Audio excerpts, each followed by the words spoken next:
Sino po sila? Iyon ang unang mga salitang lumabas sa bibig ni Eliana Santos nang makita niya ang tatlong lalaking nakatayo sa labas ng kanyang gate. Ang isa ay nakapormal na damit, may hawak na folder, habang ang dalawa pa ay nakasuot ng pangtrabaho at may dalang panukat. Ngumiti ang lalaking nakapormal, isang ngiting hindi umabot sa kanyang mga mata. Magandang umaga po. Kayo po ba si Mrs. Eliana Santos? Ako nga, sagot ni Eliana, habang mahigpit na hinahawakan ang lumang pinto. May kaba siyang naramdaman.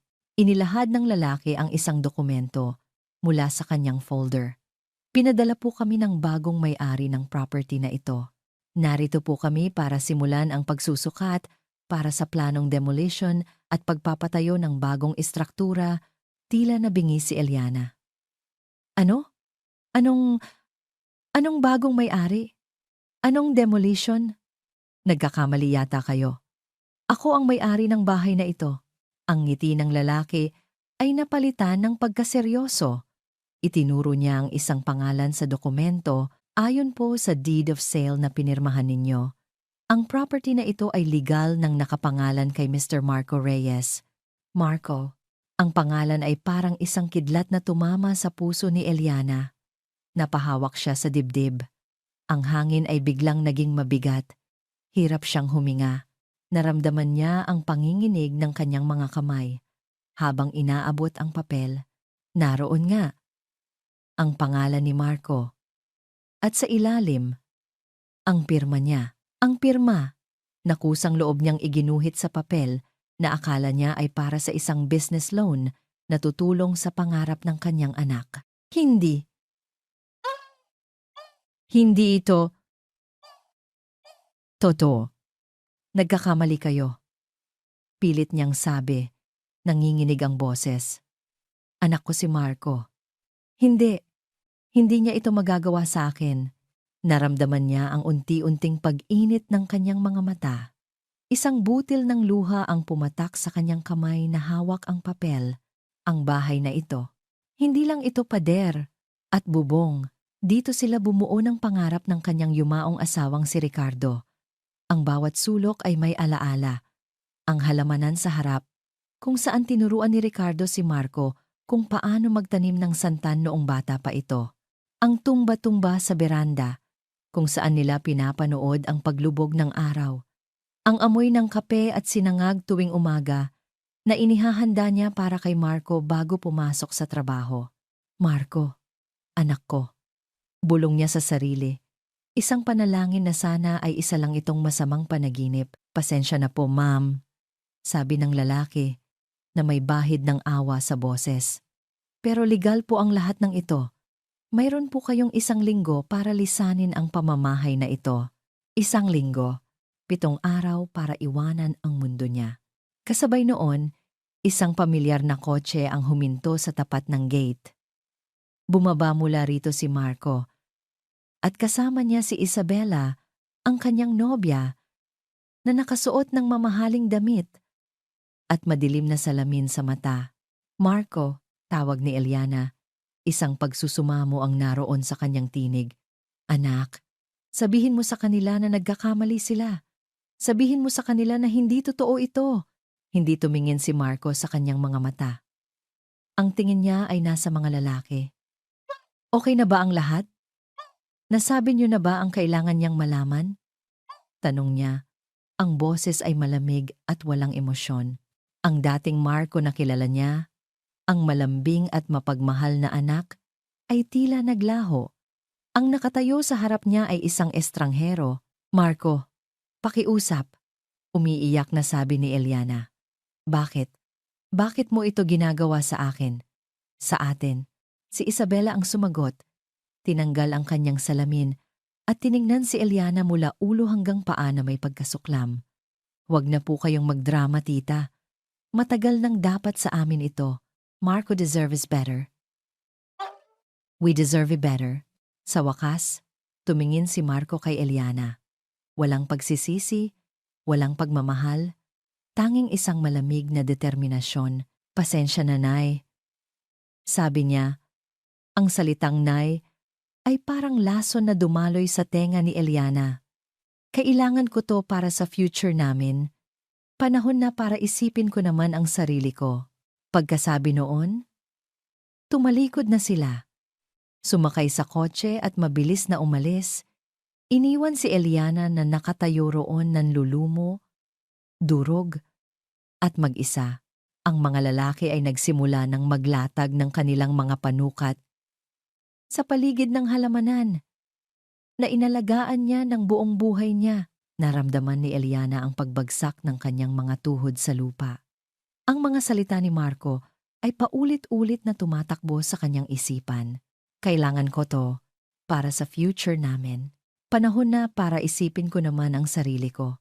Ang anak na minahal niya ng higit pa sa kanyang buhay. Ang anak na binigyan niya ng lahat ay siya palang kikitil sa kanya. Hindi niya alam kung gaano siya katagal na nakaluhod sa lupa. Ang tanging naririnig niya ay ang tibok ng sarili niyang puso. Isang mabagal at mabigat na tunog sa kanyang dibdib. Ang mga boses ng mga lalaking nagsusukat sa labas ay tila nanggagaling sa isang malayong lugar, isang ingay na walang kahulugan. Nang sa wakas ay nagkaroon siya ng lakas para tumayo. Naramdaman niya ang paninigas ng kanyang mga kasukasuan. Tila 100 taon ang idinagdag sa kanyang edad. Pumasok siya sa loob ng bahay at isinara ang pinto. Hindi dahil gusto niyang isara ang mundo sa labas, kundi dahil hindi na niya kayang makita ang unti-unting pagwasak sa kanyang paraiso. Sumandal siya sa pinto at doon, sa katahimikan ng kanyang sala, bumuhos ang lahat. Ang mga luha ay dumaloy ng walang tigil, dala ang bigat ng pagtataksil na sumaksak sa kanyang likuran. Paano? Paano nagawa ni Marco ito? Ang mga mata niya ay napadako sa isang picture frame sa ibabaw ng maliit na mesa. Isang batang Marco na nakangiti, may nawawalang ngipin sa harap, habang buong pagmamalaking hawak ang kanyang medalya mula sa kindergarten. Naaalala pa ni Eliana ang araw na iyon. Umuulan ng malakas, pero hindi iyon naging hadlang para ipagdiwang nila. Nagluto siya ng paboritong spaghetti ni Marco at bumili ng maliit na cake. Paglaki ko, "Nay, bibilhan kita ng malaking-malaking bahay," sabi ng bata noon, habang kumakalat ang tsokolate sa paligid ng kanyang bibig. Napahawak si Eliana sa kanyang bibig upang pigilan ang isang hikbi. Naglakad siya na parang isang multo sa sarili niyang pamamahay. Ang bawat bagay ay may dalang alaala. Isang matamis na alaala na ngayon ay naging mapait. Ang lumang armchair sa sulok. Doon siya umuupo tuwing gabi habang binabasahan niya ng kwento si Marco hanggang sa makatulog ito sa kanyang kandungan. Ang pader na may mga marka ng kanyang taas, mula sa pagiging isang maliit na bata hanggang sa naging isang binatang mas matangkad pa sa kanya.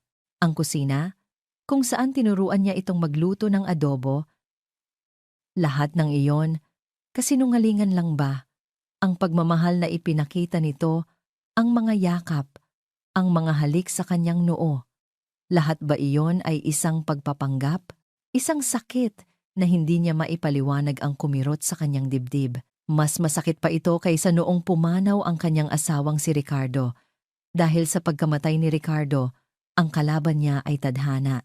Ngayon, ang kalaban niya ay ang sarili niyang anak, ang taong pinag-alayan niya ng kanyang buong buhay. Napadpad siya sa kanyang silid. Ang silid na dati ay puno ng init at pagmamahal, ngayon ay tila malamig at walang laman. Binuksan niya ang kanyang aparador at kinuha mula sa ilalim ng mga damit ang isang maliit na kahong gawa sa kahoy, ang baul ng kanyang mga alaala at mahahalagang dokumento. Nanginginig ang kanyang mga kamay. Habang binubuksan niya ito, sa loob ay naroroon ang lahat ng papeles ng kanilang buhay. Birth certificate ni Marco, mga lumang report card, ang titulo ng lupa na nakapangalan pa kay Ricardo.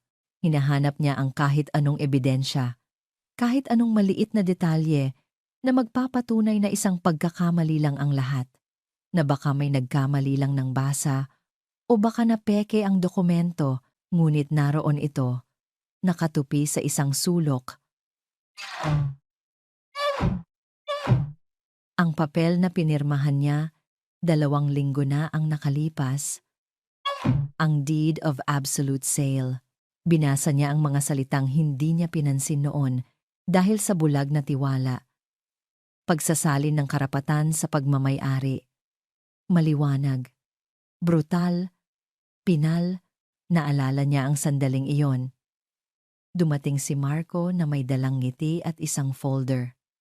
"Nay, para po ito sa business loan na ina-applyan ko," sabi nito sa malambing na boses.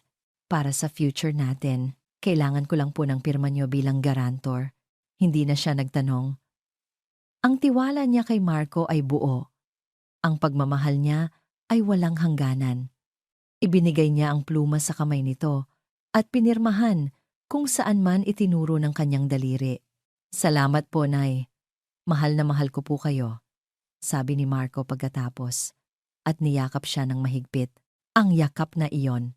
Ang yakap na iyon pala. Ang yakap ng isang ahas. Isinara ni Eliana ang kahon. Tila sumusuko na, ngunit sa ilalim ng lahat ng papeles, may isang bagay na naiwan. Isang luma at medyo kupas na litrato. Siya at si Ricardo. Noong araw ng kanilang kasal, nakangiti sila, puno ng pag-asa at pangarap para sa hinaharap. Sa likod ni Ricardo ay naroon ang bahay na ito, bagong-bago pa. Ang kanilang unang tahanan, ang kanilang magiging kaharian. "Ricardo, mahal ko," bulong niya habang hinahaplos ang mukha ng yumaong asawa sa litrato. "Anong gagawin ko? Ipinagkatiwala mo sa akin ang lahat, pero nabigo ako." Sa pag-angat niya ng litrato, may isang maliit na card na dumulas mula sa likod nito. Isang lumang business card. Attorney David Garcia.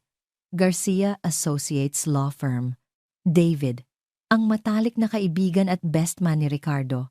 Ang abogado na tumulong sa kanila sa lahat ng legal na bagay noon. Matagal na silang hindi nagkikita. Mula pa noong libing ni Ricardo, isang kislap ng ideya ang biglang nabuo sa kanyang isipan. Hindi ito pag-asa. Hindi pa. Ito ay isang desperadong pagkapit sa patalim. Wala na siyang ibang malalapitan. Wala na siyang ibang mapagkakatiwalaan. Pinunasan niya ang kanyang mga luha. Ang kalungkutan ay naroon pa rin, malalim at nakaugat. Ngunit sa ibabaw nito, isang bagong damdamin ang nagsimulang umusbong. Isang maliit na ningas ng determinasyon. Hindi pa tapos ang laban. Kinuha niya ang kanyang lumang cellphone at nanginginig pa rin ang mga daliri. Sinimulan niyang i-dial ang numero sa business card. Ang tunog ng pagtama ng 2 baso ng champagne ang pumuno sa katahimikan ng mamahaling condominium unit ni Isabela. Mula sa bintana, tanaw ang kumikinang na mga ilaw ng syudad, isang mundo na malayong malayo sa simpleng bahay sa Quezon City. "To us," sabi ni Isabela, ang kanyang mga pulang labi ay bumubuo ng isang matamis na ngiti. "To our new beginning." At sa wakas, sa pag-alis ng isang malaking balakid sa buhay natin, ngumiti si Marco. Ngunit ang ngiti niya ay hindi umabot sa kanyang mga mata. Itinaas niya ang kanyang baso. "To us." Ininom niya ang champagne. Umaasang ang malamig na alak ay papawiin ang kakaibang bigat na nararamdaman niya sa kanyang dibdib. Pero hindi.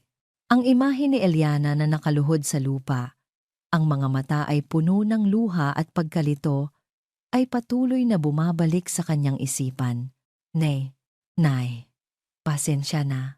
Nay, ang mga salitang binitawan niya kanina ay parang lason na bumabalik sa kanya. Ang salitang iyon na dati ay puno ng pagmamahal, ngayon ay ginamit niya bilang isang sandata. "Hey!" sabi ni Isabela. Hinahaplos ang kanyang braso. "Okay ka lang? You look distant." "Okay lang ako," mabilis niyang sagot. "Masaya lang ako. Finally, aatin na to." Pero habang sinasabi niya iyon, isang alaala ang biglang pumasok sa kanyang isip. 16 na taon siya noon. Isang gabi, umuwi siyang may pasa sa mukha at punit ang uniforme. Nakipag-away siya sa eskwelahan matapos siyang tuksuhin ng isang kaklase. "Ampon ka lang! Pulot ka lang sa basura." Hindi siya nagsalita. Nagkulong siya sa kwarto, puno ng galit at kahihiyan. Pero kumatok si Eliana. May dalang isang mangkok ng mainit na sopas at isang malambing na ngiti. "Hayaan mo na sila," sabi nito habang ginagamot ang kanyang sugat. "Hindi nila alam ang sinasabi nila, pero totoo naman, 'di ba?" Sagot niya. Nanginginig ang boses. "Hindi niyo naman ako tunay na anak." Umupo si Eliana sa tabi niya at hinawakan ang kanyang kamay. Ang mga kamay nito ay magaspang dahil sa paghahalaman at paglalaba. Pero iyon ang pinakamaalab na mga kamay na naramdaman niya. "Makinig ka, Marco," sabi nito. Ang boses ay seryoso pero puno ng pagmamahal. "Maaaring hindi ka nanggaling sa tiyan ko, pero nanggaling ka sa puso ko. At iyon ang mas mahalaga. Ikaw ang anak ko. Walang kahit sino o kahit ano ang makapagbabago niyon." Ang mga salitang iyon ang naging kalasag niya sa loob ng maraming taon. Ang mga salitang iyon ang bumuo sa kanya. Ang mga salitang iyon ang tinalikuran niya kanina. "Marco." Napapitlag siya sa boses ni Isabela. "Ano?" sabi ko. "I already contacted a real estate broker," sabi nito. Halatang naiirita na. "He's very aggressive," sabi niya. "In 2 weeks, baka may buyer na tayo. We need to sell it fast." Habang hindi pa nag-iingay ang matanda. "Huwag mo siyang tawaging matanda," mahinang sabi ni Marco. Tinaasan siya ng kilay ni Isabela. "Ano? Anong sabi mo?" Bigla ka yatang nagiging sentimental. "Hindi," mabilis niyang tanggi. "Of course not. Ito ang gusto natin, di ba?" "Good," sabi ni Isabela. Lumambing muli ang boses. Niyakap siya nito mula sa likod at ipinatong ang baba sa kanyang balikat. "Isipin mo, Marco, a new car, a trip to Europe, isang condo unit na sarili talaga natin. Hindi yung luma at bulok na bahay na yon. Ito na yon, baby. This is our ticket to a better life." "A better life," inulit ni Marco, na parang isang batang nagsasaulo ng leksyon. "Kaya kailangan nating kumilos ng mabilis," patuloy ni Isabela. "Bukas na bukas. Asikasuhin mo na ang lahat ng papeles. I-secure mo na ang property. Huwag na nating bigyan ng pagkakataon si Tita Eliana na makahanap ng paraan para guluhin to." Tumango si Marco, kahit na may isang bahagi sa kanya ang sumisigaw. Ang bahaging iyon ay ang batang lalaking may pasa sa mukha, na niyakap at minahal ng babaeng tinatawag niyang Nay. Pero ang boses ni Isabela ay mas malakas. Ang pangako ng isang magandang buhay ay mas nakakasilaw. "Gagawin ko," sabi niya. Mas para sa sarili niya kaysa kay Isabela. "Aayusin ko ang lahat." Biglang nag-vibrate ang cellphone sa kanyang bulsa. Kinuha niya ito, inaasahan na text mula sa broker. Pero hindi. Isang mensahe mula sa numerong halos kabisado na niya. "From Nay Eliana, anak, mag-usap tayo. Pakiusap."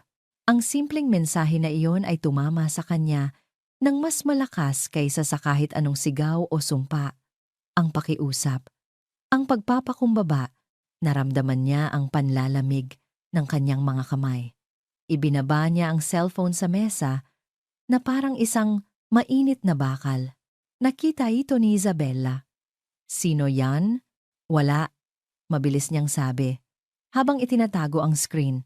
Wrong number lang, pero alam niya sa sarili niya na nagsisinungaling siya.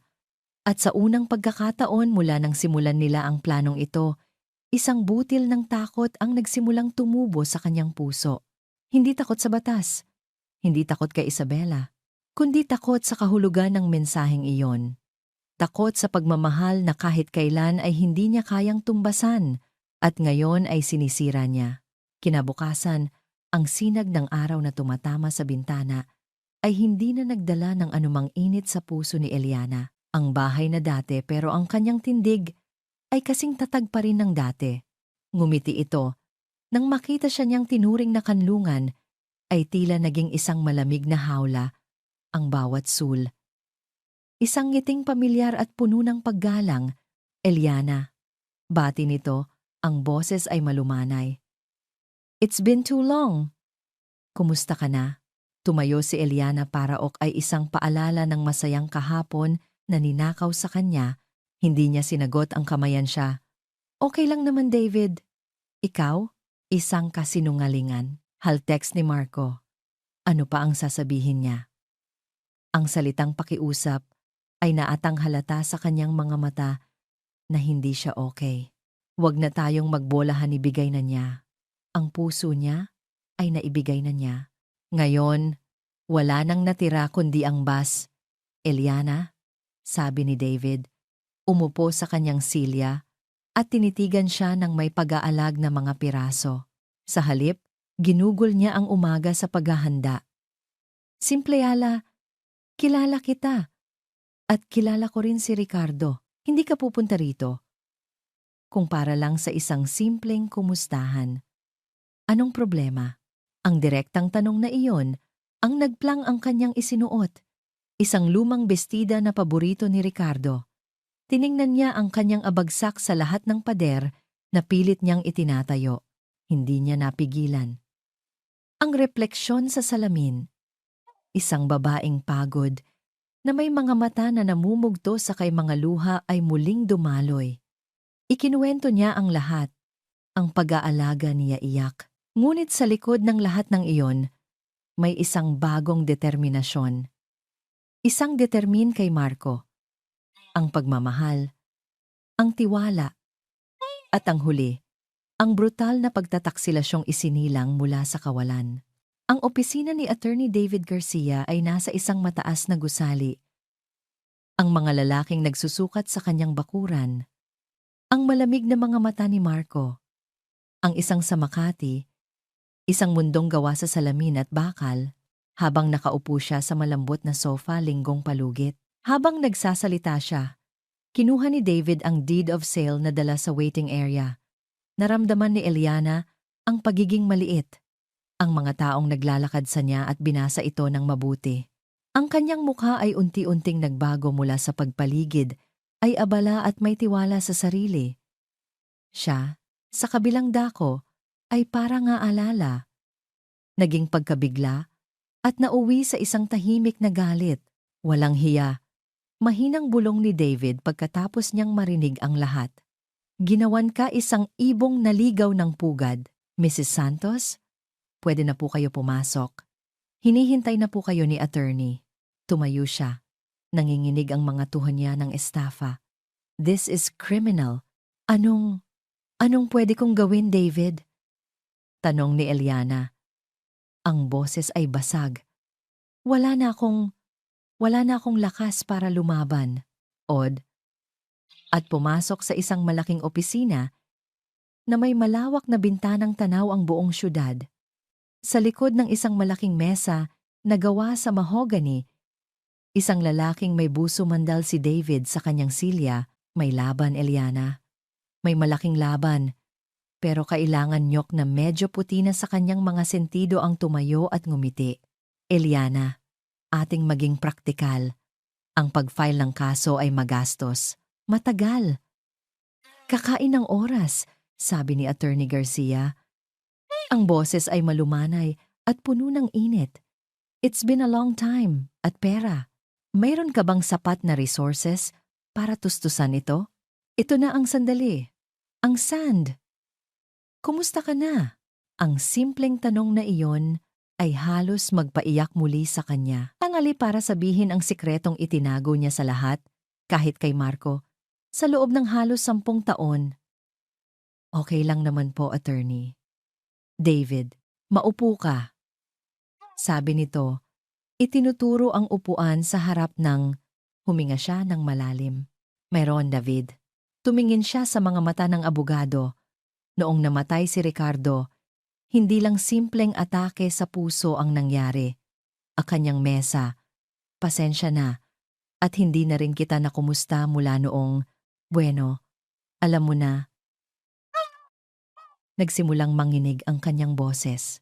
May kapabayaan ang ospital. Maling gamot ang naib. Tumango si Eliana. Salamat sa pagtanggap sa tawag ko, David. Nakakahiya manigay sa kanya.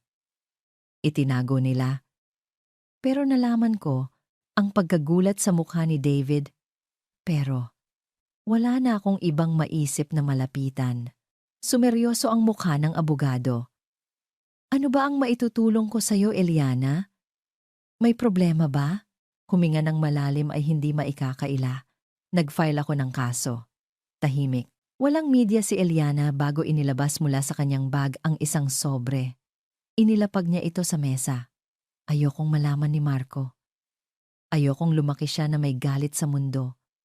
Patuloy niyang bahay. David. Ang bahay namin ni Ricardo. Kinuha ni David ang mga dokumento at sin Eliana. 2 years ago, the court decided in my favor. Nagkaroon ng settlement. Gaimulang basahin. Ang kanyang mga kilay ay unti-unting nagsalubong. Nakita ni Eliana ang pagano kalaki. Eliana? Tanong ni David. Ang boses ay halos isang pabulong. Nainbabago sa kanyang ekspresyon mula sa pagiging profesional patungo sa hindi makapaniwalang $1.5 million. Ang katahimikan sa opisina ay nakakabingi. Maging si David Garcia gulat. Deed of absolute sale? Tanong niya. Tinitingnan si Eliana. Isang veteranong abogado na sanay sa mga malalaking kaso ay natigilan sa pinirmahan mo to. Kanino? Kay Marco Reyes? Ang anak niyo. Hindi makating wakas. Nagsalita ito. Eliana. Bakit? Bakit hindi mo sinabi? Bakit hindi mo ginamit ang pera? Bakit ka namuhay ng simple? Dahil hindi ko kailangan. Sagin ng diretsyo si Eliana. Tumango lang siya. Ang kahihiyan ay parang isang mainit na bakalot ni Eliana. Isang mapait na ngiti ang gumuhit sa kanyang labi. Ang kailangan ko ay sa kanyang pisngi. Nilinlang niya ako, David. Sinabi niya na para sa isang business loan lang is ang asawa ko. Ang kailangan ko ay ang pamilya ko. Ang perang iyon ay dugo. Ay ang garantor lang daw ako. Nagtiwala ako. Ibinalik ni David ang tingin sa papel. Binabasa ang bawat salita. Ang katahimikan sa loob ng opisina ay nakakabingi. O kung galawin maliban na lang kung talagang katapusan na ng mundo. Well, Eliana. Sabi Eliana. Sabi niya pagkatapos ng ilang sandali, ang boses ay maingat. Ito ay isang ni David. Dahan-dahang tumatango. I think we can all agree. The world has ended. Muli niyang kinuha ang folder ni Eliana. Pero ngayon, mayroon ng bagong liwanag sa kanyang legal at may bisang dokumento. May pirma mo. Notarized. Sa mata ng batas, ang pag-aari ay naisalin na sa kanya. Ang mga salitang iyon ay parang isang mga mata. Hindi na ito awa, kundi determinasyon. Okay, this changes everything, sabi niya. But we need more. Kailangan ko ang lahat ng dokumento na may kinalaman sa bahay. Especially ang inal na hatol. Ang maliit na pag-asang dala niya ay tila unti-unting namamatay. Original na titulo ng lupa at ang last will and testament ni Ricardo. Nasa bag niya ang lahat. Inilwala. Wala na ba akong magagawa? Mayroon. Mabilis na sabi ni David. Mabas niya ang isang luma at makapal na sobre at iniabot kay David. Binuksan ito ng abogado at aari tayong magsampa ng kaso for fraud or undue influence. Pero magiging mahirap at magastos inilatag ang mga dokumento sa kanyang mesa. Ang kanyang mga mata ay mabilis na gumalaw. Binabasa ang bawat linya, bawat salita. Lumipas ang ilang minuto. Ang laban. Kailangan nating patunayan na talagang nilinlang ka niya. At kailangan mo, Eliana, ay halos hindi humihinga. Bigla. Uminto si David. Itinuro niya ang isang ng pondo para sa litigasyon. Doon na napatingin si Eliana sa kanyang mga mata. Ito partikular na talata sa huling habilin ni Ricardo. Binasa niya ito ng paulit-ulit na ang sandali para ilabas ang sikretong itinago niya sa loob ng napakaraming taon na para bang hindi siya makapaniwala sa kanyang nakikita. Inalis niya ang kanyang salamin at tungkol sa pondo. Nagsimula siyang magsalita. Nanginginig ang boses. Mayroon akong hindi sinasabi kahit kanino, kahit kay Marco. Kinuha niya ang ginatong sa mesa. Tumingin siya kay Eliana at sa unang pagkakataon mula nang magsimula ang kanilang pag-uusap, isang maliit na ngiti ang lumitaw sa kanyang mga labi. Eliana, isa pang nakatuping dokumento mula sa kanyang bag. Isang bank statement. Matagal na panahon sabi niya. Ang boses ay puno ng pagkamangha. Si Ricardo. He was a brilliant man. Ana, David. Noong namatay si Ricardo, huminto siya. Lumunok. Hindi lang iyon simple, very, very brilliant man. Bakit, David? Anong nakasulat diyan? Itinuro ng abogado ang isang pangungusap sa dokumento. Binasa niya ito ng malakas at malinaw. Atake sa puso. May kapabayaan ng ospital. Nagdemanda ako. Tahimik lang. Ang lupang kinatitirikan ng aming tahanan na aking mamanahin sa aking mga nin. Inabot niya ang papel kay David. Ang mga mata ng abogado ay nanlaki nang makita ang halaga na nakasulat doon. $9.5 million? Bulong niya. Hindi makapaniwala. Luno, ay hindi kailanman maaaring ipagbili o ilipat sa sinumang hindi kadugong Yana. Ito ba ang dahilan kung bakit hindi ka na nagtrabaho? Bakit na ibigay mo kay Pamilyang Santos? Tumingin si Eliana sa kanya. Naguguluhan. Anong? Marco ang lahat? Tumango si Eliana habang bumabagsak ang mga luha. Ay anong ibig sabihin yan? Ngumiti si David. Ang ibig sabihin yan, Eliana, ay kahit 100 deed of sale pa ang pirmahan mo, wala itong bisa. Dokong lumaki siya na may galit sa mundo. Ayokong isipin niya na ang buhay na meron kamiyahil si Marco ay hindi mo kadugo dahil siya ay inampon.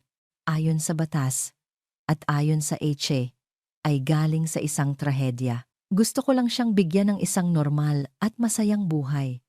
Ang huling habilin ng iyong asawa, ang paglilipat ng pagmamayari sa kanya ay imposible at ilegal. Pera ay hindi mahalaga. Napabuntong hininga si David at ang papel na hawak mo, Eliana. Ang deed of sale na sumira sa puso mo ay walang hal sumandal sa kanyang upuan, tila nabigla sa lahat ng impormasyon. Tiningnan niya ang aga. Isa lamang itong piraso ng basura, isang kakaibang gaan, ang nagsimulang kumalat sa deed of sale, pagkatapos ay ang bank statement, at muli kay Eliana. This changes things, dib ni Eliana. Hindi pa ito kaligayahan, malayo pa roon, pero ito ay pag-asa. Eliana, sabi niya, may panlaban tayo. Malakas na panlaban. Ngunit sa kauna-unahang pagkakataon sa loob ng 24 na oras, nakahinga siya ng maluwag. Tumingin siya kay David. Ang mga mata ay muling nabasa ng luha. Bes na ngumiti, lalong sumeryoso ang mukha ni David. Tinitigan niya ang lumang titulo. Ngunit sa pagkakataong ito, hindi na ito luha ng kawalan ng pag-asa. Ito ay lunang lupa na kasama sa mga dokumentong dinala ni Eliana. Itinuro niya ito, angha ng isang bagong simula. So, tanong ni David, ang kanyang boses ay naging seryoso pera ay isang malakas na sandata. Walang duda. Sabi niya, ang boses ay biglang naging mister at handa na. Ano ang gusto mong gawin natin, Eliana? Tumingin si Elioso, pero baka hindi ito ang pinakamalakas mong armas sa laban na to. Tiana sa labas ng bintana, sa abalang syudad na halos lumamon sa kanya kanina. Ngayon umingin si Eliana sa kanya, naguguluhan. Anong ibig mong sabihin? Nang iba na ang tingin niya rito. Hindi na ito isang lugar ng pagkatalo. Isa na itong larumiti si David. Isang ngiting may kahulugan. Naaalala ko ang kaibigan kong siyangan ng digmaan. Tumingin siya pabalik kay David. Isang bagong apoy ang nagliliyab sa Ricardo. Matalino siya at laging nag-iisip para sa hinaharap. Itinuro niya ang kanyang mga mata. Gusto kong bawiin ang bahay ko. Ang umaga ay dumating nang may dalang isang pekeng pangako ng tagumpay. Nakatayo si Marco sa malawak na bintana ng kondominium ni Isabela, hawak ang isang tasa ng mainit na kape. Sa ibaba, ang mga sasakyan ay parang mga langgam na abala sa kanilang mga gawain. Ito na dapat ang simula ng bago niyang buhay. Ang buhay na pinangarap niya, ang buhay na malayo sa anino ng pagiging ampon. Pero bakit parang may kulang? Bakit parang may tinik na nakabara sa kanyang lalamunan? Ang text ni Eliana. Hindi niya ito binura. Hindi niya rin ito sinagot. Nananatili itong isang paalala ng kanyang kasalanan. Isang digital na multo sa kanyang cellphone. "Good morning, baby!" Bati ni Isabela. Lumapit sa kanya at niyakap siya mula sa likod. Ang amoy ng mamahalin nitong pabango ay sumiksik sa kanyang ilong. "Ang lalim yata ng iniisip mo, don't tell me." "Iniisip mo pa rin siya?" "Hindi." Mabilis na sagot ni Marco, kahit nakasinungalingan iyon. "Iniisip ko lang ang mga susunod na hakbang. Ang broker, ang mga permits para sa demolition." "Good." Sabi ni Isabela, hinalikan siya sa pisngi. "I like it when you're focused." "Mamayang hapon, kakausapin ko na yung broker." Sabi niya, mayroon na raw siyang potential buyer. Isang developer na gustong magtayo ng townhouses sa lugar na yon. Malaking pera, iyon na lang palagi ang naririnig niya. "Kailangan nating bilisan?" Patuloy ni Isabela. "Bawat araw na lumilipas na nandoon pa rin ang tita mo. Delikado. Baka magsumbong sa mga kapitbahay. Gumawa ng eksena. We need to secure our investment." "Our investment. Hindi aking bahay. Hindi ang tahanan kung saan ako lumaki." Tumango na lang si Marco. Sinusubukang isantabi ang kumikirot na bahagi ng kanyang konsensya. Ito ang pinili niya. Kailangan niyang panindigan. Habang nag-aalmusal sila, isang intercom ang tumunog. "Sir Marco, may delivery po para sa inyo." "Pinapaakyat ko na po," sabi ng guard sa kabilang linya. Nagkatinginan sila ni Isabela. "Nag-order ka ba ng kahit ano?" tanong nito. Umiling si Marco. Wala. Ilang sandali pa. May kumatok sa kanilang pinto. Isang courier na may dalang isang malaki at formal na sobreng kulay brown. Nakasulat dito ang kanyang buong pangalan. Marco D. Reyes. Sino naman kaya yan? Sabi ni Isabela habang pinipirmahan ni Marco ang resibo. Baka galing sa bangko. Isinara ni Marco ang pinto at tinitigan ng sobre. Mayroon itong bigat, mayroon itong formalidad na nagbigay sa kanya ng kaba. Sa kaliwang sulok sa itaas, may nakatatak na pangalan at logo. Garcia and Associates Law Firm. Biglang nanlamig ang mga kamay ni Marco. Garcia. Saan niya narinig ang pangalang iyon? Ano ba yan? Buksan mo na. Naiinip na sabi ni Isabela. Nanginginig ang kanyang mga daliri habang binubuksan ang sobre. Sa loob, may ilang piraso ng makapal na papel. Ang nasa pinakaibabaw ay may malalaking letrang nakasulat, Cease and Desist Notice. Ano yan? Tanong ni Isabela. Lumapit para tingnan. Binasa ni Marco ang mga unang salita ng malakas na para bang hindi niya maintindihan ang kahulugan ng mga ito. Ito ay isang formal na abiso na humihiling sa iyo na ay tigil at iwaksi ang lahat ng iyong mga pag-angkin sa pagmamay-ari, pagtatangkang ibenta, o anumang aktibidad na may kinalaman sa ari-arian na matatagpuan sa 24 Sampaguita Street, Quezon City. What? Bulong ni Isabela. Ang kanyang mga mata ay nanlalaki. Anong kalokohan to? Kanino galing yan? Itinuro ni Marco ang pangalan sa ilalim ng sulat. Dot na, legal na pag-aari ng aming kliyente. Signang Eliana Santos. Nagbibiro ba sila? Galit na sabi ni Isabela. Hinablot ang sulat mula sa kamay ni Marco. Paano nangyari yon? Nasa atin ang deed of sale. Pinirmahan niya. Legal ang lahat. Ngunit may isa pang dokumento sa loob ng sobre. Isang kopya ng isang lumang papel. Tinitigan ito ni Marco.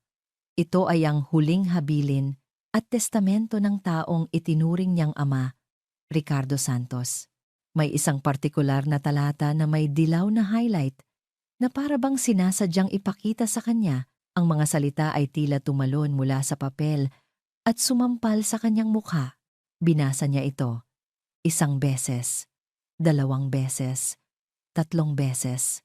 Ang lupang kinatitirikan ng aming tahanan na aking minana mula sa aking mga ninuno ay hindi kailanman maaaring ipagbili o ilipat sa sinumang hindi kadugo ng pamilyang Santos.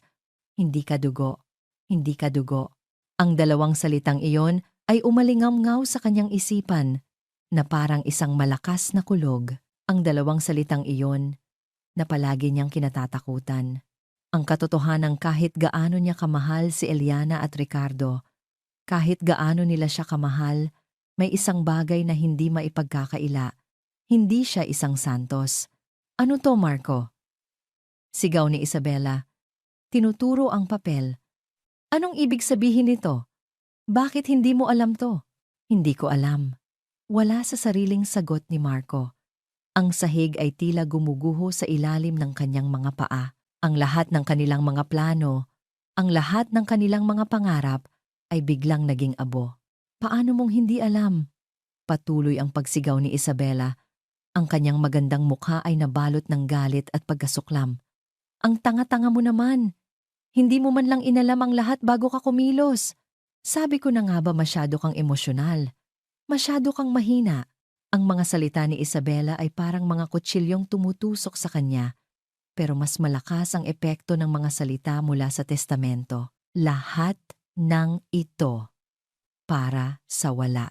Ang kanyang pagtataksil, ang sakit na idinulot niya kay Eliana, lahat ay walang saysay.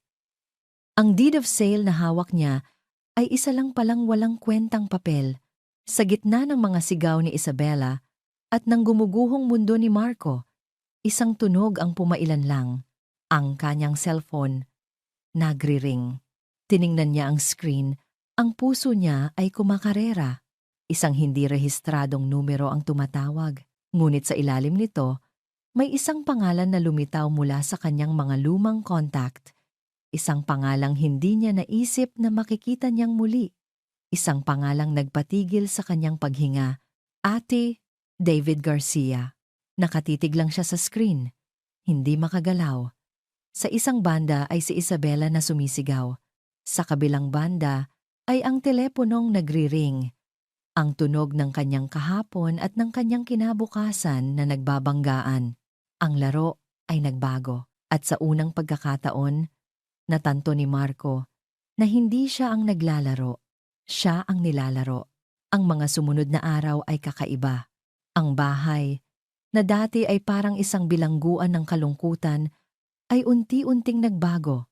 Para kay Eliana, hindi na ito isang lugar ng pagkatalo. Ito na ngayon ang kanyang kuta, ang sentro ng kanyang digmaan. Hindi na siya ang Eliana na umiiyak sa sahig, naghihintay sa wala. Sa bawat paggising niya sa umaga, mayroon ng isang malinaw na layunin sa kanyang isipan. Ang isang linggong palugit na ibinigay sa kanya ay hindi na isang hatol ng kamatayan, kundi isang countdown. Isang countdown para sa kanyang pagbangon. Isang umaga, 2 araw matapos ang pag-uusap nila ni Attorney Garcia, maaga siyang gumising. Hindi na siya nagsuot ng luma niyang bestida. Sa halip, pinili niya ang isang simpleng blusa at itim na pantalon, ang damit na isinusuot niya noon kapag may mahahalagang meeting sa eskwelahan ni Marco. Simple, disente, at nagbibigay ng lakas. Hindi siya nag-abalang mag-ayos ng sobra. Tiningnan niya ang kanyang sarili sa salamin. Ang mga mata niya ay may bakas pa rin ng kalungkutan, pero wala na ang desperasyon. Napalitan iyon ng isang matatag na determinasyon na kahit siya ay nagulat na taglay pala niya. Para sa atin ito, Ricardo. Bulong niya sa sarili. Hindi ko sila hahayaang sirain ang lahat ng pinaghirapan mo. Kumuha siya ng taxi at nagpahatid sa Makati. Bawat metro na inilalayo niya sa kanyang bahay ay hindi nagbigay sa kanya ng takot kundi ng pananabik. Ang bangko ay malaki at malamig. Ang sahig ay gawa sa kumikinang na marmol at ang mga tao ay gumagalaw ng may tiwala at kapangyarihan. Dati, ang lugar na ito ay magbibigay sa kanya ng kaba. Ngayon, humakbang siya papasok na tila pag-aari niya ang lugar. Dumiretso siya sa private banking lounge, isang lugar na minsan lang niya napuntahan noong una niyang idineposito ang pera mula sa settlement. Ang manager, isang lalaking nagngangalang Mr. De Mesa, ay magalang siyang binati. "Good morning, Mrs. Santos. It's been a while. What can I do for you today?" Umupo si Eliana sa isang malambot na upuan at inilabas mula sa kanyang bag ang mga dokumentong kailangan niya. "Good morning, Mr. De Mesa. I need to make a substantial fund transfer." "Of course," sabi ng manager. Kinuha ang kanyang tablet. "From which account and how much?" "From my long-term trust fund," sagot ni Eliana. Ang boses ay kalmado at pantay. "I need to transfer $1 million to a new checking account under my name." Natigilan si Mr. De Mesa. Dahan-dahan niyang ibinaba ang kanyang tablet at tinitigan si Eliana na para bang sinusuri kung nagbibiro lang ito. $1 million, ma'am?" Tumango lang si Eliana. Hindi siya ngumiti, hindi siya nagpakita ng anumang emosyon. Ibinigay lang niya ang mga dokumento. Ang pagbabago sa kilos ng manager ay agaran. Ang dating magalang na pakikitungo ay naging puno ng sukdulang respeto. Tumayo ito at personal na inasikaso ang lahat. Ang bawat kilos niya ay maingat. Ang tawag sa kanya ay hindi na lang Mrs. Santos, kundi Ma'am Eliana. Habang naghihintay, tiningnan ni Eliana ang kanyang mga kamay na nakapatong sa kanyang kandungan. Ang mga kamay na ito ang nagluto ng libu-libong pagkain para kay Marco. Ang mga kamay na ito ang nagtanim sa halamanan. Ang mga kamay na ito ang yumakap sa kanya sa tuwing siya ay may sakit. At ang mga kamay na ito ang pipirma ngayon sa isang transaksyon na babago sa lahat. "Everything is ready, Ma'am Eliana," sabi ni Mr. De Mesa. Inilalagay sa harap niya ang isang digital pad para sa kanyang pirma. "Please confirm the amount." Tiningnan niya ang screen. Ang mga numero ay tila nakakasilaw. Ling. Ling Den Ling Ling Mei Yuan. Ito ang perang simbolo ng pagkamatay ni Ricardo. Ang perang ayaw niyang galawin. Ngunit ngayon, naintindihan niya. Hindi ito dugong pera. Ito ang huling regalo ni Ricardo sa kanya. Ang kanyang kalasag, ang kanyang sandata. Pinirmahan niya ito ng walang pag-aalinlangan. Paglabas niya ng bangko, ang sikat ng araw ay tila mas maliwanag. Ang hangin ay tila mas sariwa. Pareho pa rin ang mundo, pero siya ay iba na. Habang naglalakad sa sidewalk, nakita niya ang isang matandang babae na nakaupo sa isang bench. Mag-isa. Ang mga mata nito ay malungkot. Nakatingin sa kawalan. Katulad ng mga mata niya, ilang araw lang ang nakalipas. At sa sandaling iyon, isang ideya ang biglang nabuo sa kanyang isipan. Isang ideya na mas malaki pa sa pagbawi sa kanyang bahay. Hindi lang ito tungkol sa paghihiganti. Paano kung ang trahedyang ito ay may mas malaking dahilan? Paano kung ang perang ito ay hindi lang para sa kanya? Sumakay siya sa isang taxi. Ang puso niya ay tumitibok ng mabilis, pero hindi dahil sa takot o galit, dahil sa isang bagong layunin. Kinuha niya ang kanyang cellphone at idinial ang numero ni David Garcia. "Hello?" Sagot ng abogado sa kabilang linya. "David, si Eliana ito." "Eliana, may balita ba?" Tumingin si Eliana sa labas ng bintana. Sa mga gusali na dati ay tila nagpapaliit sa kanya. Ngayon, "Oo," sabi niya. Ang boses ay puno ng kapangyarihan na ngayon lang niya natuklasan sa kanyang sarili. "Nagawa ko na. Nasa account ko na ang pondo para sa laban." "Excellent! I'll start drafting the official complaint tomorrow morning." "Good," sabi ni Eliana. Huminto siya sandali. At pagkatapos ay idinagdag ang mga salitang magpapabago sa direksyon ng kanilang laban. "Pero David, hindi lang natin babawiin ang bahay." "Anong ibig mong sabihin?" Isang maliit na ngiti ang gumuhit sa mga labi ni Eliana. May mas malaki na tayong ipaglalaban ngayon. Ang pag-ring ng cellphone ay parang isang alarma ng sunog sa gitna ng katahimikan na dulot ng pagkabigla. Si Isabela ay sumisigaw pa rin, isang litanya ng mga paninisi at pagmumura. Pero para kay Marco, ang lahat ng ingay na iyon ay naglaho. Ang tanging naririnig na lang niya ay ang paulit-ulit na tunog mula sa kanyang cellphone. Attorney David Garcia. Ang pangalan ay isang multo mula sa nakaraan. Naaalala niya ito mula sa mga kwento ni Eliana, ang matalik na kaibigan ng kanyang tatay Ricardo. Isang taong hindi niya kailanman inisip na makakaharap. Naramdaman niya ang pagkatuyo ng kanyang lalamunan. Sa isang iglap, natanto niya, tapos na ang laro. Hindi ito isang simpleng alitan ng pamilya. Isa na itong legal na laban at wala siyang dalang kahit anong sandata. Sagutin mo! Sigaw ni Isabela. Itinuturo ang nanginginig na cellphone sa kanyang kamay. Alamin mo kung anong gusto nila. Baka tinatakot lang tayo. Nanginginig ang kanyang kamay habang sinasagot ang tawag. Inilagay niya ito sa speaker mode para marinig ni Isabela. Hello? Sabi ni Marco. Ang boses ay halos hindi marinig. Mr. Marco Reyes? Isang malalim at autoritatibong boses ang sumagot. Walang galit, walang emosyon, tanging ang lamig ng batas. This is Attorney David Garcia, representing my client, Mrs. Eliana Santos. Napalunok si Marco. I believe you have just received our cease and desist notice. Patuloy ng abogado. I am calling to make sure you understand its contents perfectly. The document you coerced Mrs. Santos into signing the supposed deed of absolute sale is null and void. Walang bisa. It is fundamentally illegal based on the provisions stated in the last will and testament of the original landowner, Mr. Ricardo Santos. Bawat salita ay parang isang pako na ibinabaon sa kabaong ng kanyang mga pangarap.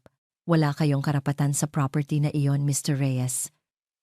Any attempt to sell it, demolish it, or even enter the premises without my client's permission will result in immediate legal action. Hindi ito maaari. Bulong ni Isabela sa tabi niya. May kontrata kami. Narinig ito ni Attorney Garcia. To the young lady with you, let me be clear. What you have is a worthless piece of paper obtained through fraudulent means. In fact, my client has a very strong case to file criminal charges against Mr. Reyes for estafa through deceit. That carries a significant prison sentence. Kulungan. Ang salitang iyon ay tumama kay Marco na parang isang malaking bato. Naramdaman niya ang pag-ikot ng kanyang sikmura. Ang pangarap niyang magandang buhay ay biglang napalitan ng isang bangungot na rehas at malamig na semento. Hindi. Nanginginig na sabi ni Marco. Hindi niya iyon magagawa sa akin. Nanay ko siya. Sa unang pagkakataon, may bahid ng emosyon sa boses ni Attorney Garcia. Isang malamig na pagkasuklam. Ang isang ina ay hindi tinatraidor, Mr. Reyes. However, Mrs. Santos is a compassionate woman. She is willing to forgo filing criminal charges on one condition. Isang sinag ng pag-asa. Napakapit dito si Marco. Ano yon? You will return the original fraudulent document to my office tomorrow morning. You will sign a notarized affidavit, admitting to the deceit, and officially relinquishing any and all claims to the property. Do this, and you can walk away. Refuse, and we will see you in court. I expect your decision by 9 a.m. tomorrow. Goodbye. Bago pa man makasagot si Marco, ibinaba na ng abogado ang tawag. Ang tunog ng pagtatapos ng linya ay mas malakas pa kaysa sa isang pagsabog. Katahimikan. Tumingin si Marco kay Isabela. Naghahanap ng kasagutan, ng suporta. Pero ang nakita niya sa mga mata nito ay hindi pag-aalala. Ito ay pagkasuklam. Ano? Sigaw ni Isabela. Itinulak siya palayo. Papayag ka na lang? Basta-basta na lang nating isusuko ang lahat matapos ang ginawa mo. Ginawa ko? Hindi makapaniwalang sagot ni Marco. Ikaw! Ikaw ang nagtulak sa akin na gawin to. Ikaw ang nagsabi na kailangan kong isipin ang sarili ko. Dahil akala ko matalino ka. Ganti ni Isabela. Hindi ko alam na ang tanga-tanga mo pala. Hindi mo man lang sinuri ang mga papeles. Hindi mo man lang inalam ang buong sitwasyon. Isinubo mo sa atin ang isang bagay na hindi mo kayang lunukin. Hindi ko alam na may ganoong nakasulat. Iyon na nga ang problema, Marco. Palagi kang hindi mo alam. Palagi kang nagpapadala sa emosyon. Mahina ka. Ang bawat salita ni Isabela ay isang sampal. Ang babaeng minahal niya, ang babaeng pinangarap niyang makasama habang buhay, ay siya na ngayong tumatapak sa kanyang pagkatao. Anong gagawin natin ngayon? Tanong ni Marco. Ang boses ay puno ng desperasyon. Humalakhak si Isabela. Isang tawang walang saya. Anong tayo? Walang tayo, Marco. Mayroon lang ikaw. Ikaw ang gumawa ng gulo na to. Ikaw ang umayos. Tiningnan ni Isabela si Marco mula ulo hanggang paa, na para bang isa itong basura na kailangan na niyang itapon. Tawagan mo siya, utos nito. Sino? Sino pa ba? Ang nanay mo. Magmakaawa ka. Umiyak ka sa harap niya. Lumuhod ka kung kailangan. Gawin mo ang lahat para bawiin niya ang kaso. Hindi ako pwedeng madamay dito. Ang ideya ng pagharap kay Eliana ay mas nakakatakot pa kaysa sa ideya ng kulungan. Ang makita ang sakit sa mga mata nito, isang sakit na siya mismo ang may gawa ay isang parusang hindi niya kayang harapin. Hindi ko kaya. Mahinang sabi ni Marco. Doon naubos ang pasensya ni Isabela. Kinuha niya ang kanyang mamahaling bag at lumakad papunta sa pinto. Alam mo, Marco, sabi niya. Huminto at hinarap siya sa huling pagkakataon. Noong una kitang makilala, nakita ko sa iyo ang ambisyon, ang gutom para sa isang mas magandang buhay. Pero nagkamali ako. Ang nakikita ko ngayon ay isang duwag na nagtatago sa likod ng palda ng nanay niya. Binuksan niya ang pinto. Ayusin mo to. O kalimutan mo nang nagkakilala tayo. Hindi ako sasama sa isang talunan. Pagkasabi noon, lumabas siya at isinara ang pinto ng malakas.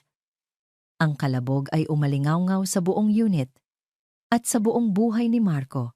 Naiwan siyang mag-isa. Sa gitna ng mamahaling sala, ang champagne na ininom nila kagabi ay naroon pa rin sa mesa. Isang mapait na simbolo ng isang tagumpay na hindi kailanman naging totoo. Nanghihinang napaupo siya sa sahig. Ang kanyang mga pangarap, ang kanyang pag-ibig, ang kanyang kinabukasan. Lahat ay nawala sa isang iglap. Kinuha niya ang kanyang cellphone.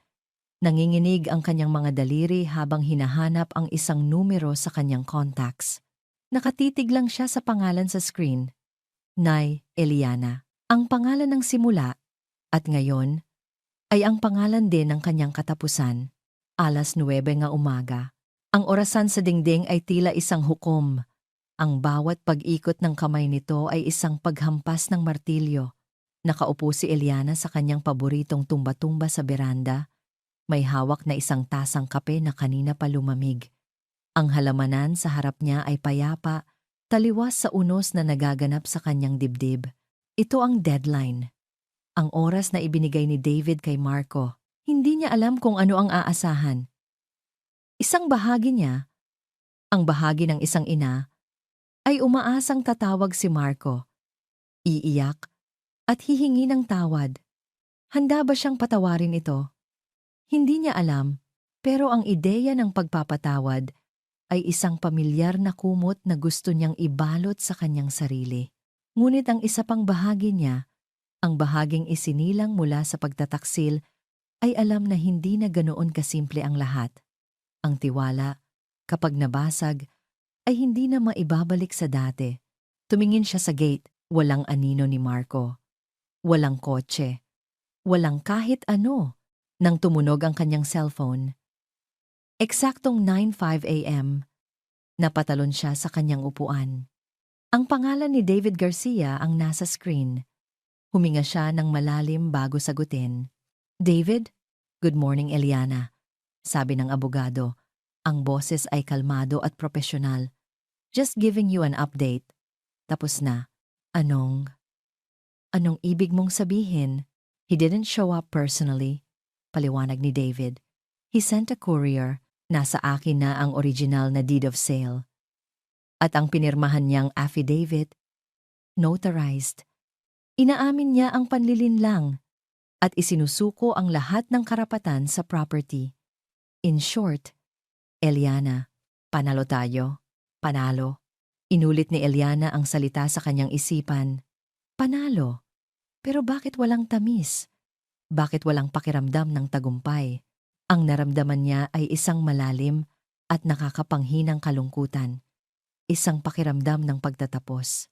Hindi lang ng isang kaso, kundi ng isang kabanata ng kanyang buhay. Ang kabanata kung saan siya ay isang ina. Eliana? Are you there? Oo, David. Nandito pa ako. Sagot niya. Pinipigilan ang panginginig ng kanyang boses. Salamat. Maraming salamat sa lahat. This is just the first step, sabi ni David. But it's the most important one. Ang bahay ay sayo pa rin. Walang duda. Pagkatapos ng tawag, ibinaba ni Eliana ang cellphone. Tumingin siya sa kanyang bahay. Ang bahay niya, hindi na kanilang bahay. Tumayo siya. Ang kalungkutan ay naroon pa rin. Pero mayroon ding isang bagong determinasyon. Oras na para linisin ang mga naiwan. Ang unang pinuntahan niya ay ang kwarto ni Marco. Ang amoy nito ay naroon pa ring isang pinaghalong amoy ng pabango niya at ng lumang libro. Ang kanyang kama ay hindi naayos. May isang t-shirt na nakasabit sa isang silya. Sa ibabaw ng kanyang mesa, naroon ang mga tropeyo niya sa basketball noong high school, kumikinang sa ilalim ng sinag ng araw. Para siyang pumasok sa isang museo ng mga alaala. Bawat bagay ay may kwento. Dahan-dahan, kumuha siya ng isang malaking kahon mula sa bodega. Sinimulan niya ang isang ritual. Ang ritual ng pagliligpit at pagpapaalam. Una niyang inilagay sa kahon ang mga damit. Habang tinutupi ang isang paborito nitong polo, naalala niya noong ibinili niya ito para sa kanyang graduation. Ang ngiti sa mukha ni Marco noon ay tila abot hanggang langit. Ang yakap nito ay mahigpit. Salamat, Nay. The best ka talaga. Inilagay niya ang polo sa kahon. Sunod ang mga libro. Ang mga paborito nitong nobela. Ang mga textbook mula sa kolehiyo na pinagpuyatan nilang pareho. Inilagay niya ang mga ito sa kahon. Ang pinakamasakit ay ang mga tropeyo at medalya. Hinawakan niya ang isang maliit na gintong medalya. Most Improved Player. 10 taon siya noon. Umuwi itong umiiyak dahil natalo ang team nila. Pero buong pagmamalaki niyang ipinakita ang medalya para sa'yo, Tonay. Sabi nito. Dahil palagi kang nanonood sa mga laro ko. Hinalikan ni Eliana ang malamig na metal bago ito maingat na inilagay sa kahon. Sa ibabaw ng lahat. Hindi ito isang kilos ng galit. Ito ay isang kilos ng isang ina na nagliligpit sa mga gamit ng isang anak na nawala. Hindi sa kamatayan, kundi sa isang bagay na mas malala pa, sa pagtataksil.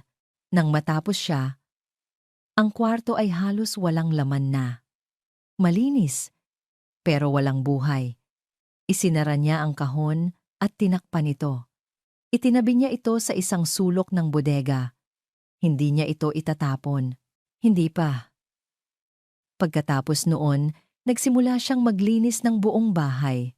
Binuksan niya ang lahat ng bintana para pumasok ang sariwang hangin. Pinunasan niya ang bawat alikabok, nilinis niya ang sahig. Hanggang sa kumintab ito, habang naglilinis, pakiramdam niya ay nililinis din niya ang kanyang puso. Tinatanggal niya ang mga bakas ng kasinungalingan, ang dumi ng pagtataksil. Bawat punas ay isang pagpapalaya. Bawat walis ay isang pag-usad. Nang dapit hapon na, umupo siyang muli sa beranda.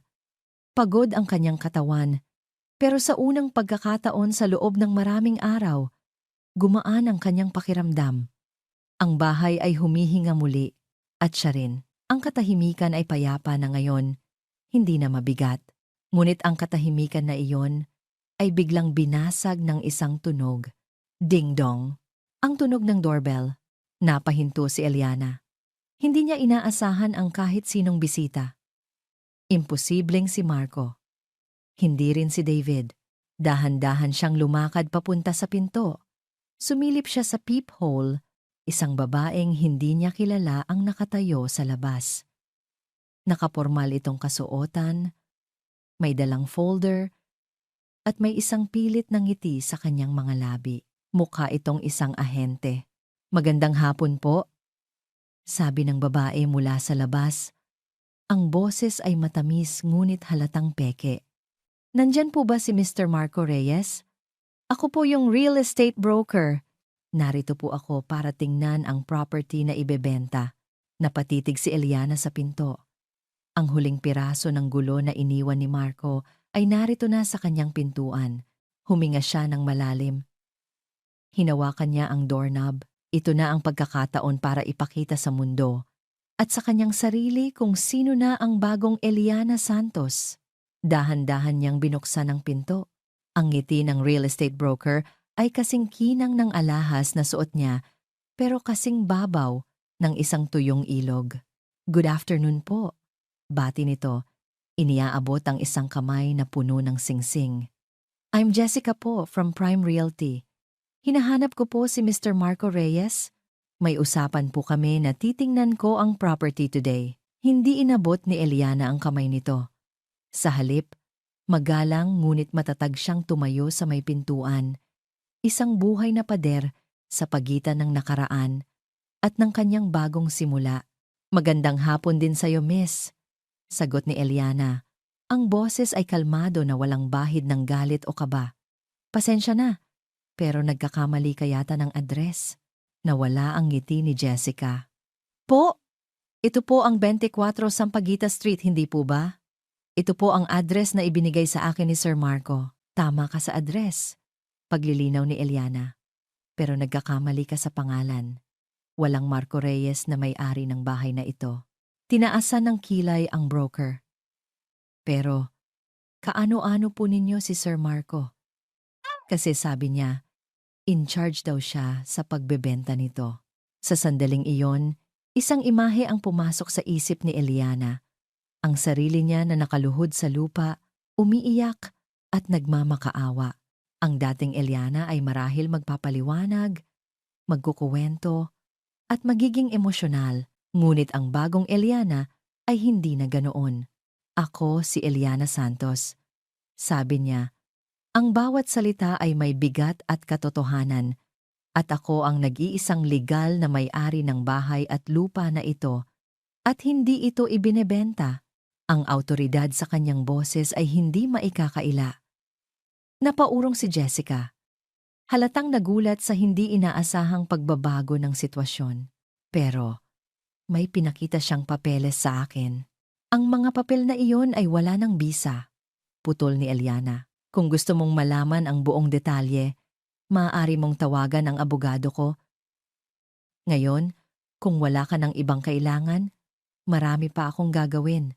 Hindi na niya hinintay ang sagot. Dahan-dahan niyang isinara ang pinto, hindi malakas, hindi bastos, kundi may isang tahimik na kapangyarihan. Isang pagsasara hindi lang ng pinto, kundi ng buong kabanata ng panlilinlang sa kanyang buhay. Nang marinig niya ang mga yapak ng broker na papalayo, sumandal siya sa pinto at napapikit. Walang saya, walang galit, tanging isang malalim na pakiramdam ng kapayapaan. Nagawa niya.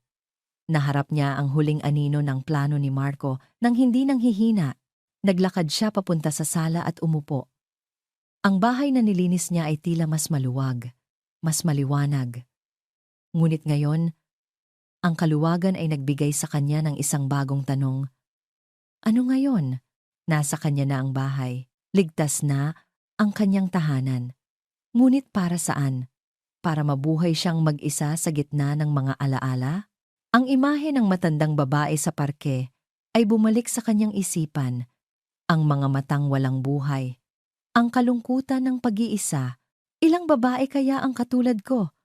Ang katulad niya, na nagbigay ng lahat, pero sa huli ay naiwang mag-isa? ang pera sa bangko. Ang $900,000,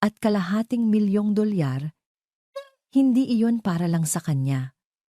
Ngayon, alam na niya, iyon ay isang responsibilidad, isang pagkakataon para gawing lunas ang sakit. Kinuha niya ang kanyang cellphone. Walang pag-aalinlangan. I-denial niya ang numero ni David Garcia. Eliana, napatawag ka. May problema ba? Bumalik ba siya? Bungad ng abogado. Hindi, David. Maayos ang lahat. Sagot niya. May iba akong gustong pag-usapan. Ano yon? Huminga ng malalim si Eliana.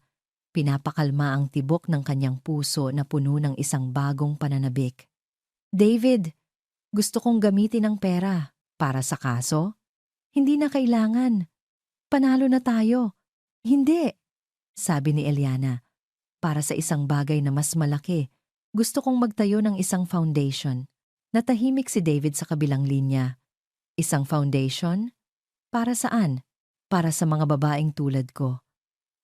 Paliwanag ni Eliana, ang mga salita ay dumadaloy mula sa kanyang puso. Para sa mga matatandang babae na inabandona ng kanilang mga pamilya. Para sa mga naiwang walang-wala. Gusto kong magtayo ng isang lugar na maaari nilang tawaging tahanan. Tinawag niya itong bahay pag-asa. Muling natahimik si David. Pero sa pagkakataong ito, nararamdaman ni Eliana na hindi ito dahil sa pagkalito, kundi sa pagkamangha.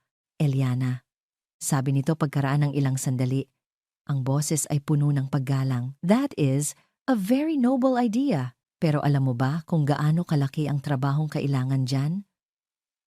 Alam ko, sagot ni Eliana, at sa unang pagkakataon, isang tunay na ngiti ang sumilay sa kanyang mga labi.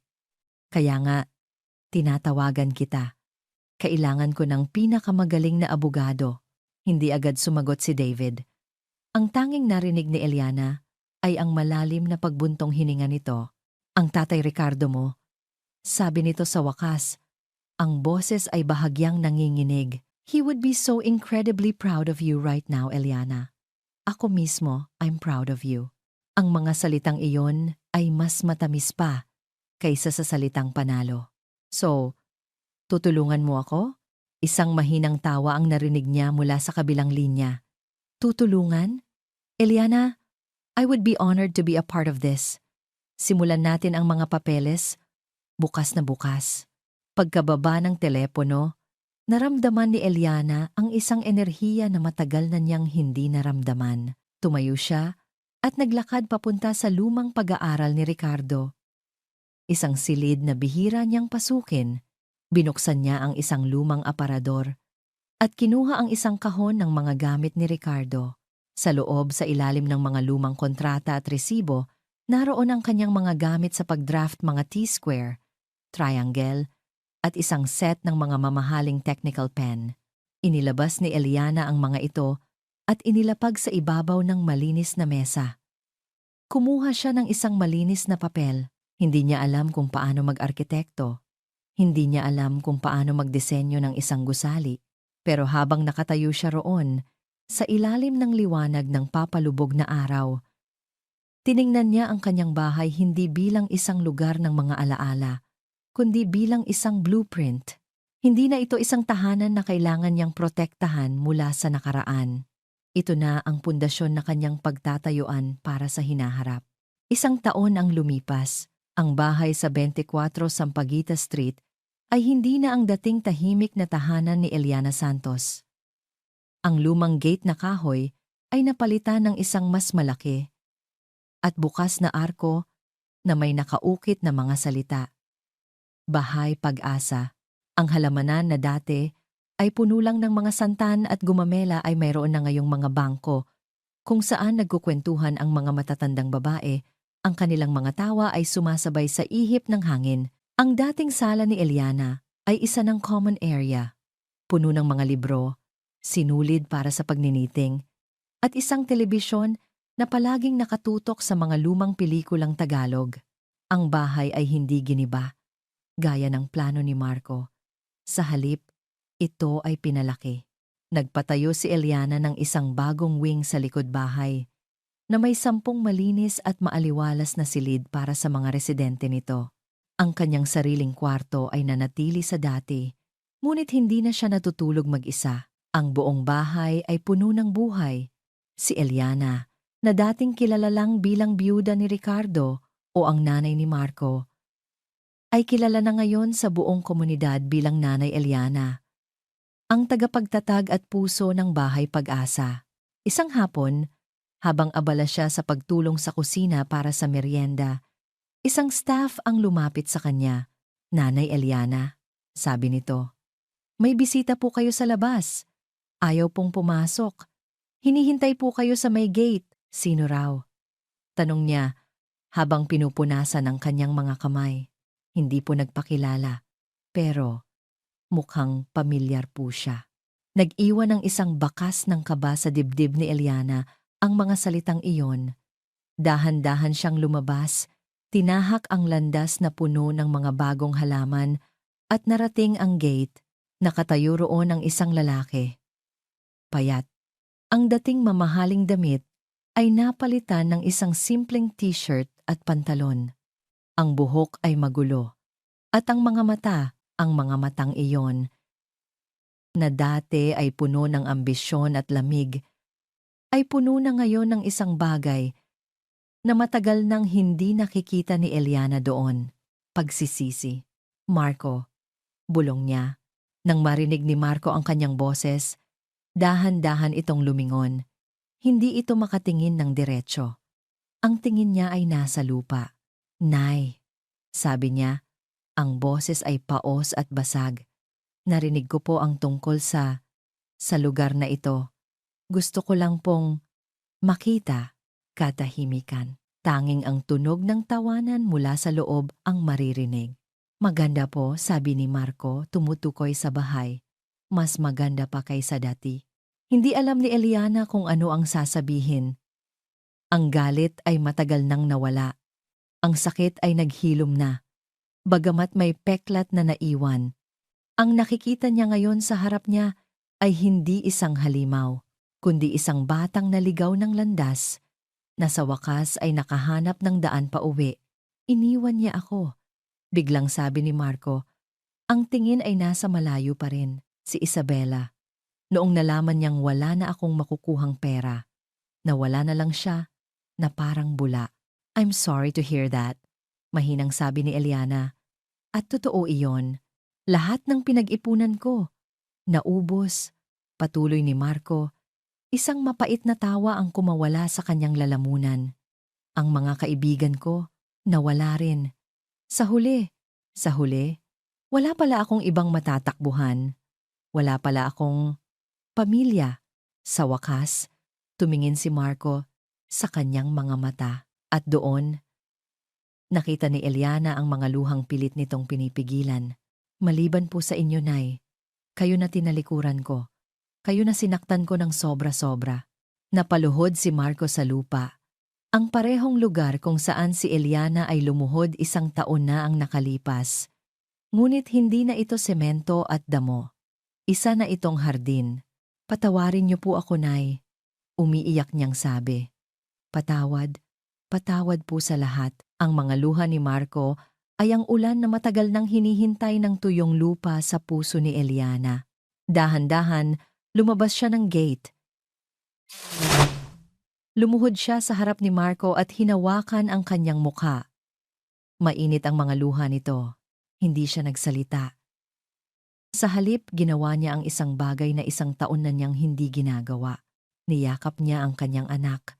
Sa una, nanigas si Marco, na para bang hindi siya makapaniwala. Ngunit pagkatapos, naramdaman ni Eliana ang pagyakap nito pabalik.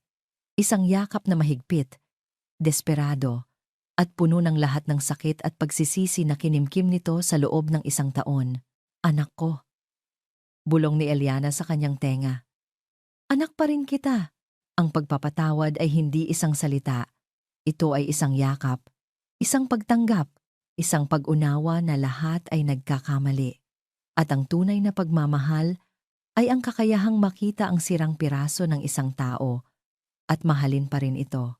Tumayo sila, pinunasan ni Eliana ang mga luha sa pisngi ni Marco, tulad ng ginagawa niya noong bata pa ito. "Halika," sabi niya. Isang maliit na ngiti ang nasa kanyang mga labi. "Pumasok ka sa loob. Ipagtitimpla kita ng kape."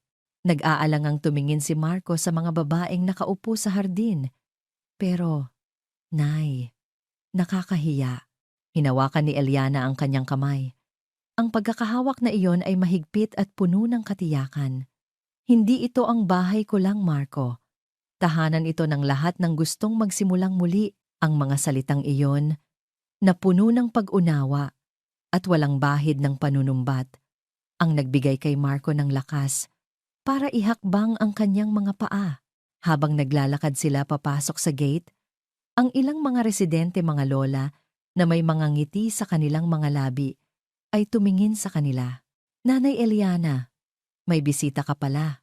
Bati ng isang matanda na nagngangalang Fe, na abala sa pagdidilig ng mga rosas. Ngumiti si Eliana. "Oo, Fe, si Marco. Ang anak ko." Ang pag-amin na iyon simple, direkta, at puno ng pagmamay-ari ay isang regalong hindi inaasahan ni Marco. Yumuko lang siya, hindi makatingin sa mga mata ni Lola Fe, ngunit naramdaman niya ang ngiti nito. Walang paghuhusga. Tanging isang mainit na pagtanggap. Pumasok sila sa loob. Ang dating tahimik na sala ay puno na ng buhay. May dalawang babaeng nagtatawanan habang nanonood ng TV. May isa pa sa sulok na nagniniting. Ang amoy ng nilulutong merienda ay nagmumula sa kusina. Ito ang tahanan na sinubukan niyang wasakin, ngunit sa halip ay mas lalo lang itong namukadkad. Dumiretso sila sa kusina. Ang parehong kusina kung saan tinuruan siya ni Eliana na magluto ng adobo. Ang parehong kusina kung saan sila nag-agahan araw-araw. Pero ngayon, mas malaki na ito, mas abala. Umupo si Marco sa isang maliit na upuan sa sulok na para bang gusto niyang maging invisible. Pinanood niya si Eliana na kumilos ng may bagong sigla. Kumuha ito ng tasa, nagsalin ng mainit na tubig, at nagtimpla ng kape, ang parehong paraan ng pagtimpla na alam niyang paborito niya. Inilapag ni Eliana ang tasa sa harap niya. Ang kanilang mga kamay ay saglit na nagdikit. Sa sandaling iyon, ang lahat ng pader na itinayo ni Marco sa paligid ng kanyang puso ay tuluyang gumuho. "Ano? Anong gagawin ko ngayon, Nay?" tanong niya. Ang boses ay halos isang bulong. Umupo si Eliana sa tapat niya. Ang mga mata nito ay puno ng pag-unawa, hindi awa. "Magsimula ka ulit, anak. Isang araw, isang hakbang, hindi madali, pero kailangan mong gawin para sa sarili mo. Pero wala na akong kahit ano." "Mayroon ka," sagot ni Eliana. "Mayroon kang pagkakataon na itama ang mga mali mo."